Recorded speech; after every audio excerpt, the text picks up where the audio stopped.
हर पल जियो ड्रामा आस-पास बन चुका है बहुत ही ज़्यादा इंटरेस्टिंग। उसमें हमें दिखाया जाएगा कि अर्शिया जो होती है वो जैसे खुदकुशी का बारे में सोचती है तो तमाम लोग आ जाते हैं और डॉक्टर साहब जो होते हैं उससे बहुत ज़्यादा प्यार करते होते हैं और उसको कहते हैं कि तुमने ऐसा सोच भी कैसे लिया, तुम ऐसा क्यों कर सकती हो, तुम तो बहुत ज़्यादा हिम्मतदार लड़की हो, फिर तुमने ऐसा क्यों सोचा। इस पर जो ऋषि होती है वो कहती है कि ये कही ना आपने हीरो वाली बात। इस पर जो होती है अर्शिया वो कहती है कि बस करो, वो पहले ही खुद को बड़ा समझते हैं, ऊपर से तुम ऐसी बातें करके और उनके बना दो। इस पर जो होते हैं डॉक्टर साहब वो अबदिदा हो जाते हैं और वो अर्शिया का बाजू पकड़ के कहते हैं कि तुम आज के बाद ऐसी कोई हरकत नहीं करोगी, और वो रोते हैं वहाँ से चले जाते हैं। इस पर पीछे ही अर्शिया भी जीत जाती है, उन्हें उस अर्शिया को एहसास हो जाता है कि उसने गलत किया है और डॉक्टर साहब जो है वो उससे बहुत ज़्यादा मोहब्बत करते हैं।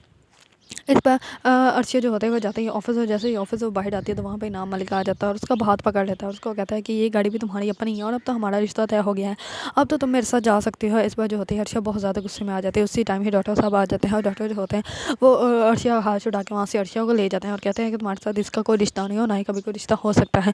इस पर जैसे ही डॉक्टर साहब के साथ अर्शिया जाती है तो अर्शिया जो होती है वो बहुत ज़्यादा अबदीदा हो जाती है। उसको समझ नहीं आ रही होती कि मैं क्या करूँ और क्या ना करूँ। तो अर्शिया जो होती है वो कहती है कि घर मैं खुद ही चली जाऊँगी, आप मुझे छोड़ने मत जाएगा। अर्शिया जो होती है वो एक बस में बैठ जाती है, तो जैसे वो बस में बैठती है तो बस जो होती है वो ख़राब हो जाती है और अर्शिया का मोबाइल भी डेड हो जाता है। और अनुषी जो होती है वो अर्शिया को बहुत ज़्यादा कॉल कर रही होती है, लेकिन अनुषी की जो होती है वो कॉल ही अर्शिया को नहीं रिसीव होती, क्योंकि मौसम बहुत ज़्यादा ख़राब हो जाता है। इस वजह से उसकी माँ भी बहुत ज़्यादा परेशान हो जाती है। अर्शिया जो होती है वो वहाँ गाड़ी में बस में बैठी होती है और बहुत ज़्यादा परेशान होती है, क्योंकि उसको समझ ही नहीं आ रहा होता मैं ये शादी करूँ या ना करूँ, आखिरकार मैं करके आ सकती हूँ। लेकिन उसको ये नहीं समझ आ रही कि वो तो अर्शिया जो है वो सब कुछ कर सकती है। अगर आप लोगों को ड्रामा आस-पास पसंद है और उसके बारे में न्यू न्यू अपडेट जानना चाहते हैं तो मेरे चैनल को लाइक, कमेंट एंड सब्सक्राइब करना मत भूलिएगा।